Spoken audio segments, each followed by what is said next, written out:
जय हिंद दोस्तों। आपका हलक एग्जाम में स्वागत है। मैं रविकांत। आज हम लोग देखेंगे यूपी ट्रिपल एस सी पेट का सिलेबस, क्योंकि आपका पेट के एग्ज़ाम के थ्रू ही जो नेक्स्ट एग्ज़ाम आते हैं जैसे लेखपाल वीडियो, उस तरह के फॉर्म आप केवल पेट के आधार पर ही भर पाएंगे और पेट के आधार पर ही आपका चयन हो पाता है सेकेंड स्टेज के लिए। अगर आपका पेट में नंबर ज़्यादा रहेगा तभी आप लोग शॉर्ट लिस्ट होते हैं। तो इसलिए पेट का सिलेबस देखना ज़रूरी है, क्योंकि सिलेबस के अकॉर्डिंग आप लोग पढ़ेंगे तो आपका नंबर आसानी से और अच्छा नंबर आ सकता है। क्योंकि अभी लास्ट टाइम आपने देखा होगा कि लेखपाल के लिए कट ऑफ बनाया था लगभग 65 नंबर, और अभी और कुछ एग्ज़ाम कुछ का 70 बनाया था, कुछ के लिए 80 नंबर बनाया था। तो इसलिए आपको ज़्यादा से ज़्यादा नंबर लाना है पेट में। अप्रोक्सीमेट आपको 80 से 90 के बीच में नंबर लाएंगे तो आप मोस्ट ऑफ हर एग्ज़ाम के लिए एलिजिबल रहेंगे। तो हम लोग देखते हैं सिलेबस कंप्लीट क्या क्या सिलेबस है। तो अभी तक अगर आप लोगों ने हलो एग्ज़ाम को सब्सक्राइब नहीं किया है तो आप लोग हलो एग्ज़ाम को सब्सक्राइब कर लीजिएगा और आप अपने दोस्त तक इसको शेयर कर दीजिएगा। तो सबसे पहले इसमें हम सिलेबस देखते हैं। सबसे पहले क्या आपका हिस्ट्री है, क्या है इंडियन हिस्ट्री। इंडियन हिस्ट्री में आपको पूरा नहीं पढ़ना है, उसमें से कुछ चुने चुने हुए टॉपिक पढ़ना है जो कि सिलेबस में दिया हुआ क्या क्या टॉपिक पढ़ना है। तो इसमें आपको सिंधु घाटी सभ्यता पढ़ना है, अर्थात इंडस वैली सिविलाइजेशन पढ़ना है। फिर वैदिक संस्कृत पढ़ना है। वैदिक में आपको दोनों लेटर एंड वैदिक पीरियड एंड लेटर वैदिक पीरियड दोनों पढ़ना आपको। फिर उसके बाद आपको क्या पढ़ना है, बौद्ध धर्म। बौद्ध धर्म में केवल आपको गौतम बुद्ध की जीवनी एवं शिक्षाएं पढ़ना है और इसके अलावा आपको कुछ नहीं पढ़ना है, क्योंकि जो लास्ट टाइम 2 पेपर पेट के हुए हैं इससे सिलेबस के बाहर कोई भी क्वेश्चन बाहर नहीं गया है। इसलिए आपको इतना ही पढ़ना है और ज़्यादा नहीं पढ़ना, अगर आप केवल को पेट देना पहले और पेट में आपको अच्छा 90-95 नंबर लाना। तो जैन धर्म, जैन धर्म में भी आपको क्या क्या पढ़ना है, जीवनी और शिक्षाएं पढ़ने हैं। मौर्य वंश में केवल आपको अशोक सम्राट को पढ़ना है, उसके अलावा मौर्य वंश में किसी भी शासक को नहीं पढ़ना है। उसी तरह आपको गुप्त वंश में आपको समुद्रगुप्त एंड चंद्रगुप्त द्वितीय के बारे में पढ़ना है और सभी को क्या कर देना है, आपको स्किप कर देना है। जितने भी और शासक हुए हैं उनके बारे में आपको अगर केवल पेट के आधार पर पढ़ना है तो पेट के लिए पहले इतना पढ़ लीजिए, उसके बाद फिर दूसरे एग्जाम के लिए आप कंटिन्यू पढ़ते रहेगा। उसके बाद आपको हर्षवर्धन पीरियड पढ़ना है, फिर राजपूत काल पढ़ना आपको, देन उसके बाद आपको दिल्ली सल्तनत पढ़ना है। दिल्ली सल्तनत में आपको सभी पढ़ना है। उसके बाद आपको मुगल साम्राज्य पढ़ना है, देन आपको मराठा, और उसके बाद आपको क्या पढ़ना है, ब्रिटिश राज का अभ्युदय एवं प्रथम स्वतंत्रता संग्राम, यानी कि ब्रिटिश राज का कैसे अभ्युदय हुआ है, कब कंपनी बनी, कब फॉर्मेशन हुआ है, कैसे ब्रिटिश साम्राज्य ने इंडिया पे धीरे धीरे अपना स्थापत्य जमाने लगे। उसके बाद ब्रिटिश राज का सामाजिक और आर्थिक प्रभाव, यानी जो ब्रिटिश साम्राज्य था उसका सोशल एंड इकोनॉमिक क्या इम्पैक्ट पड़ा था इंडिया में। ये आपका इंडियन हिस्ट्री से इतना पढ़ना है। देन उसके बाद हम लोग अब देखते हैं क्या सेकेंड टॉपिक हमारा क्या दिया है, इंडियन नेशनल मूवमेंट। इससे भी आपका 5 नंबर का आना है। उधर आपका कंप्लीट हिस्ट्री यानी मॉडर्न हिस्ट्री छोड़ के उधर 5 नंबर का है, और 5 नंबर का आपका इसमें क्या है, इंडियन नेशनल मूवमेंट अर्थात आपका मॉडर्न हिस्ट्री। मॉडर्न हिस्ट्री में भी आपका केवल 5 चैप्टर पढ़ना, जिसमें आपका स्वाधीनता आंदोलन के प्रारंभिक वर्ष, यानी कि आपको 1757 से लेकर क्योंकि यहीं से स्टार्ट हुआ आपका। फिर उसके बाद आपको क्या पढ़ना है, स्वदेशी तथा सविनय अवज्ञा आंदोलन, महात्मा गांधी तथा अन्य नेताओं की भूमिका, यानी कि इस पीरियड के जो और मुख्य नेता थे उनकी क्या क्या भूमिका थी वो पढ़ना है, और सविनय अवज्ञा आंदोलन और स्वदेशी आंदोलन, यानी कुल मिलाकर आपको गांधी जी के जितने आंदोलन उनको पढ़ना है। फिर आके आते हम लोग क्रांतिकारी आंदोलन तथा उग्र राष्ट्रवाद का आंदोलन, यानी जो कांग्रेस के थे, नरम दल और गरम दल दोनों को पढ़ना आपको। उसके बाद विधायी संशोधन तथा ब्रिटिश इंडिया एक्ट 1935, जितने इंडियन काउंसिल एक्ट आए थे वो आपको इंडियन एक्ट पढ़ना है, और ख़ासकर आपको मेन फोकस करना है 1935 पर, क्योंकि इससे आपको क्वेश्चन आना ही आना है 1935 से। गवर्नमेंट ऑफ इंडिया एक्ट 1935, इससे आपका क्वेश्चन आना ही है श्योर। भारत छोड़ो आंदोलन, ये आज के दिन ही स्टार्ट हुआ था, भारत छोड़ो आंदोलन 9 अगस्त को। भारत छोड़ो आंदोलन को पढ़ना है। उसके बाद आपको आज़ाद हिंद फौज, आज़ाद हिंद फौज एंड नेता सुभाष चंद्र बोस, इन टॉपिकों को आपको इंडियन नेशनल मूवमेंट अर्थात मॉडर्न हिस्ट्री में पढ़ना है। अब इसके बाद हम लोग आते हैं किस पे, जियोग्राफी में। जियोग्राफी में भी कुछ टॉपिक ही पढ़ना है, सब नहीं पढ़ना। देखते हैं क्या क्या पढ़ना है जियोग्राफी में। ये हमारा तीसरा टॉपिक है, ये भी आपका 5 नंबर का आएगा जियोग्राफी से। इसमें आपको भारत एवं विश्व का भौतिक भूगोल यानी कि जो फिजिकल जियोग्राफी उससे हमें पढ़ना है। और उसमें क्या क्या पढ़ना है, उसमें आपको भारत की नदियाँ तथा विश्व की नदियाँ एवं नदियों की घाटी पढ़ना है। उसके बाद भूजल संसाधन पढ़ना है। फिर उसके बाद पर्वत, पहाड़ियाँ तथा हिमनद यानी कि माउंटेन, प्लेटो, ये सब पढ़ना आपको, हिल्स। फिर मरुस्थल एवं शुष्क क्षेत्र यानी कि क्या पढ़ना आपको, डेजर्ट एरिया पढ़ना है। उसके बाद फॉरेस्ट। देन उसके बाद मिनरल्स, मिनरल्स दिया आपका केवल भारत के, विशेषकर भारत के पढ़ना आपको मिनरल्स, खनिज संसाधन। देन उसके बाद आपका भारत एवं विश्व का राजनीतिक भूगोल यानी कि पॉलिटिकल जियोग्राफी पढ़ना है भारत का तथा वर्ल्ड का। देन उसके बाद आपको क्या पढ़ना है, जलवायु एवं मौसम, वेदर तथा क्लाइमेट, ये आपको पढ़ना है। ये भी आपका विश्व तथा भारत का पढ़ना है। फिर उसके बाद आपको टाइम जोन पढ़ना है कि इंडियन स्टैंडर्ड।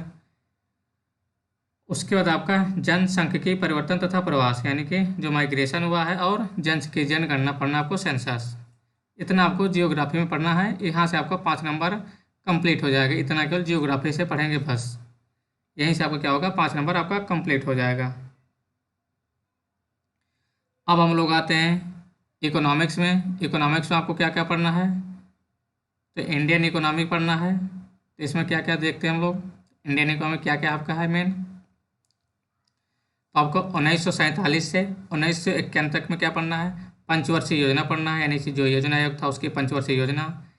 मिश्रित अर्थव्यवस्था, निजी एवं सार्वजनिक क्षेत्र। फिर आपका ग्रीन रिवोल्यूशन पढ़ना है। उसके बाद आपका दुग्ध विकास एवं ऑपरेशन फ्लड यानी कि जो हरित क्रांति के तहत ही ऑपरेशन फ्लड आया था दुग्ध के लिए। फिर बैंकों का राष्ट्रीयकरण तथा सुधार पढ़ना है, यानी कि जो बैंकों का क्या नेशनलाइजेशन हुआ था। देन उसके बाद आपको क्या करना है, वर्ष 1991 में आर्थिक सुधार जो हुए थे यानी कि एलपीजी मॉडल आया था उसको पढ़ना होगा।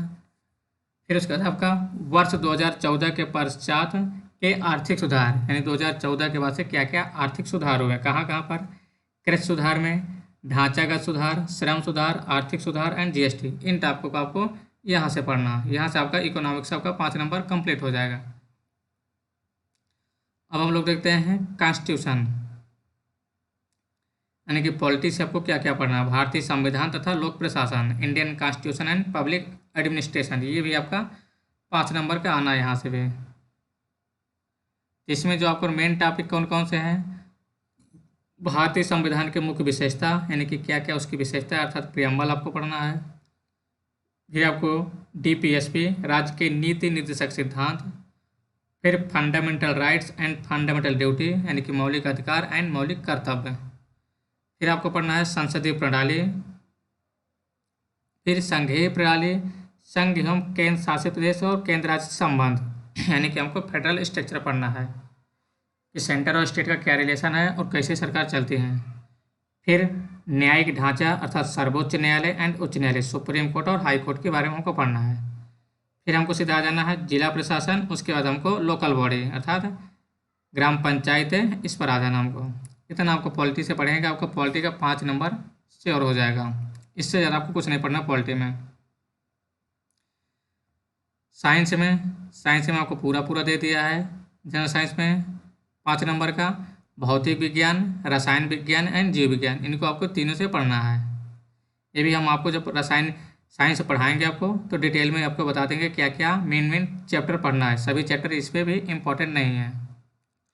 जब हम लोग साइंस पढ़ाएंगे तो अब आपको डिटेल एक्सप्लेनेशन दे देंगे। फिर उसके बाद आते हैं एलिमेंट्री अरिथमेटिक्स। मैथमेटिक्स में कुछ टॉपिक दिए हुए हैं, ज़्यादा नहीं हैं। इसमें भी आपको सब टॉपिक नहीं पढ़ना है। इसमें आपको पूर्ण संख्या, भिन्न तथा दशमलव हो गया, परसेंटेज हो गया, फिर साधारण अंकगणितीय समीकरण इक्वेशन हो गए, वर्ग एवं वर्गमूल, देन उसके बाद घातांक एवं घात, एंड उसके बाद आपको क्या पढ़ना है और ये आपके सिंपल मैथ में आपको 6 टॉपिक पढ़ना है। इसके अलावा स्किप कर देना सभी टॉपिक को आपको। सभी अभी तक जितने टॉपिक थे सभी 5-5 नंबर के थे। हिंदी में आते हैं हम लोग। समान हिंदी में भी कुछ टॉपिक दिए हैं। समान हिंदी में क्या क्या पढ़ना है आपको? संधि पढ़ना है, विलोम पढ़ना है, इसके बाद पर्यायवाची हो गया, वाक्यांशों के लिए एक शब्द, लिंग, इसको समश्रुत भिन्नार्थक शब्द, मुहावरे एवं लोकोक्तियाँ, सामान्य अशुद्धियाँ, एंड लेखक एवं रचनाएं, अर्थात जो गद्य पद लिखे गए हैं लेखकों द्वारा उनको पढ़ना हमको। यहाँ से आपका 5 नंबर कंप्लीट हो जाएगा। और सिंपल इंग्लिश का पढ़ना है। इंग्लिश में क्या आपका अंग्रेजी ग्रामर है और आपका अपठित गद्यांश, यानी कि एक गद्यांश आएगा उस पर आपका क्वेश्चन दिए रहेंगे 2-3, और 1-2 क्वेश्चन आपके इंटोनेशन से आ जाएगा, या तो कोई इनकरेक्ट को करेक्ट करना आ जाएगा। तो यहाँ से आपका 5 नंबर हो जाएगा। अब उसके बाद हम लोग क्या देखते हैं? रीजनिंग। रीजनिंग में क्या क्या है? रीजनिंग में भी सब टॉपिक आपको नहीं पढ़ना है। उसमें भी आपको 6-7 टॉपिक दिया हुआ है। 6-7 टॉपिक क्या क्या दिया आपका? बृहत एवं लघु, रैंकिंग हो गया, फिर रिलेशन हो गया, फिर समूह से भिन्न को अलग करने, यानी कि कोई चीज़ है मिक्स है उसको अलग छांटना के क्या अलग हो सकता है इसमें। फिर कैलेंडर और घड़ी है, फिर कारण प्रभाव दिया हुआ है, एंड कोडिंग डिकोडिंग दिया हुआ है, और विश्लेषण दिया है तार्किक रूप में। ये इतना आपका रीजनिंग का सिलेबस दिया है। और सबसे आपका मेन इम्पोर्टेंट क्या है? मेन इम्पोर्टेंट जो 10 नंबर का आना है, करंट अफेयर से आना है। करंट अफेयर आपको पूरा 1 साल का पढ़ना पड़ेगा, खासकर आपको 6 महीने का ज़्यादा डीपली पढ़ना पड़ेगा, क्योंकि आपका एग्ज़ाम से लास्ट 6 महीने के मान लीजिए कम से कम आपके 7 क्वेश्चन रहेंगे, और सेकंड लास्ट 6 महीने के 3 से 4 क्वेश्चन रहेंगे। 10 क्वेश्चन कैसे डिवीजन होगा। और करंट अफेयर कैसे पढ़ना आपका? भारतीय तथा वैश्विक दोनों पढ़ना आपको। फिर आपको जो 10 नंबर का और टॉपिक क्या दिया है? जनरल अवेयरनेस का, जो स्टैटिक जीके है। उसमें आपका क्या है स्टैटिक जीके में? तो स्टैटिक जीके में आपको 10 टॉपिक दिए हैं, सभी से एक एक क्वेश्चन आना है। भारत के पड़ोसी देश, यानी कि जितने भारत के सराउंडिंग स्टेट हैं, Pakistan, Nepal, China, Bhutan, Bangladesh, dash dash dash. फिर देश तथा देश की राजधानी मुद्रा पढ़ना है। उसके बाद भारत के सभी राज्य व केंद्र शासित प्रदेश पढ़ना आपको। फिर भारतीय संसद, राज्यसभा, लोकसभा और विधानसभा और विधान परिषद, जो कि अपने पॉलिटी में पढ़ लिया पहले ही। फिर उसके बाद आपको राष्ट्रीय व अंतर्राष्ट्रीय दिवस पढ़ना है, और विश्व संगठन एवं उनके मुख्यालय पढ़ना है। फिर भारत के जितने पर्यटन स्थल वो पढ़ना है। भारत की कला एवं संस्कृति अर्थात आर्ट एंड कल्चर पढ़ना है। भारत एवं विश्व के खेल, यानी कि कितने के भारत में कौन कौन से खेल हैं खेले जाते हैं और विश्व में कौन है, जो इम्पोर्टेंट वो आपको बताए जाएंगे। भारतीय अनुसंधान संगठन, जितने रिसर्च इंस्टीट्यूट हैं। उसके बाद प्रसिद्ध पुस्तकें और लेखक, ये आपका जीके के चैप्टर सभी हैं। पुरस्कार एवं विजेता, यानी जो रिसेंट दिए गए हैं पुरस्कार दिए गए हैं, और जो खेलों में पुरस्कार मिले हुए हैं। उसके बाद जलवायु परिवर्तन एवं पर्यावरण, ये आपका 10 नंबर यहाँ से आना है। उसके बाद आपका जो अगला टॉपिक है, अगला टॉपिक क्या दिया है? अपठित हिंदी गद्यांश का विवेचन एवं विश्लेषण। ये आपके 2 गद्यांश रहेंगे, दोनों गद्यांश 5-5 नंबर के रहेंगे। सभी गद्यांश में 5-5 क्वेश्चन रहेंगे, तो आपको गद्यांश पढ़ के उसी से आपको आंसर छाटना है। ये आपका सबसे इजी टॉपिक है। ये आपका 10 नंबर यहाँ से बिल्कुल सॉलिड हो जाता है। फिर आपको जो नंबर दिलाने वाला टॉपिक है, नंबर दिलाने वाले टॉपिक भी हैं, और कुछ लोग के लिए टफ टॉपिक भी हैं।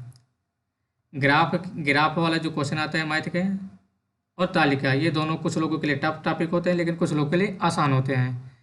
यहाँ से आपके ग्राफ से 2 क्वेश्चन आना है, दोनों क्वेश्चन में 5-5 क्वेश्चन रहेंगे, तो 10 नंबर यहाँ से हो जाएगा आपका, और 10 नंबर आपका यहाँ से हो जाएगा। ये आपका बिल्कुल इजी टॉपिक होता है मैथ वाला, यहाँ से आपका 20 नंबर हो गया। ये हिंदी भी आपका इजी टॉपिक 10 नंबर यहाँ से हो जाता है आपका। और जीके भी अगर आप लोग थोड़ा सा अच्छे से पढ़ लेंगे टॉपिक वाइज तो यहाँ से भी आपका 10 नंबर आसानी से हो जाएगा। और करंट अफेयर तो यहाँ से ही आपको 50 नंबर हो जाता है।